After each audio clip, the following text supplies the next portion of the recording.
"Present!" she squeaked. Thank the gods. Technically, she wasn't late. Nico joined Percy Jackson, who was standing off to one side with a couple of guards. Percy's hair was wet from the baths, but he put on fresh clothes, yet he still looked uncomfortable. Hazel couldn't blame him. He was about to be introduced to 200 heavily armed kids. The ladders were the last ones to fall in. Their purple forms flickered as they jockeyed for places.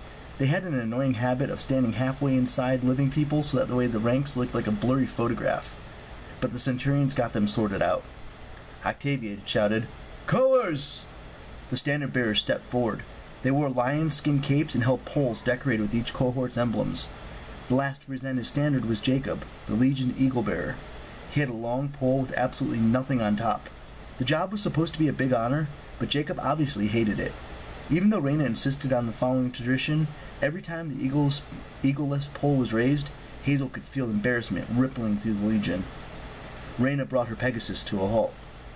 "Romans," she announced, "you've probably heard about the incursion today. 2 Gorgons were swept into the river by this newcomer, Percy Jackson. Juno herself guided him here and proclaimed him son of Neptune." The kids in the back row craned their necks to see Percy. He raised his hand and said, "Hi." "He seeks to join the Legion," Raina continued. "What do the auguries say?" "I have read the entrails," Octavian announced, as if he'd killed a lion with his bare hands rather than ripping up a stuffed panda pillow.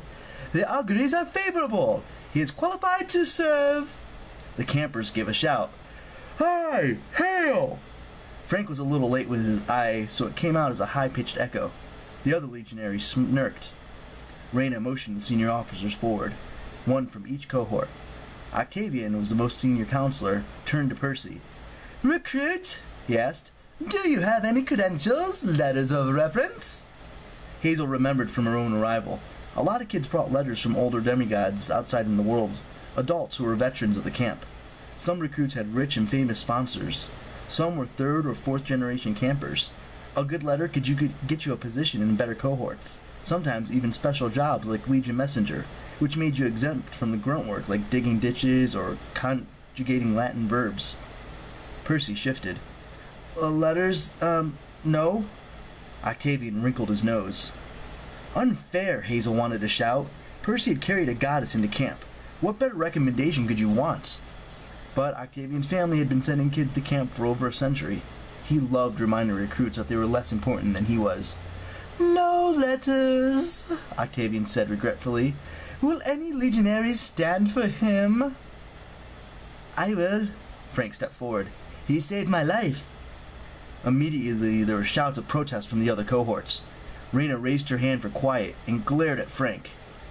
"Frank Zhang," she said, "for the second time today, I remind you, you are in probatio.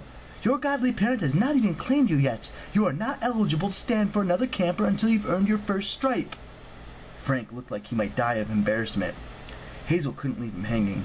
She stepped out of line and said, "What Frank means to say is, Percy saved both our lives. I am a full member of the Legion. I will stand for Percy Jackson." Frank glanced at her gratefully, but the campers started to mutter. Hazel was barely eligible. She'd only gotten her stripe a few weeks ago, and the act of valor that earned it for her had mostly been an accident. Besides, she was daughter of Pluto, and a member of the disgraced 5th cohort. She wasn't doing Percy much of a favor by giving him her support. Raina wrinkled her nose, but she turned to Octavian. The augur smiled and shrugged, like the idea amused him. Why not? Hazel thought. Putting Percy in the 5th would make him less of a threat, and Octavian liked to keep all of his enemies in one place. "Very well," Raina announced. "Hazel Levesque, you may stand for the recruits. Does your cohort accept him?" The other cohort started coughing, trying not to laugh. Hazel knew what they were thinking.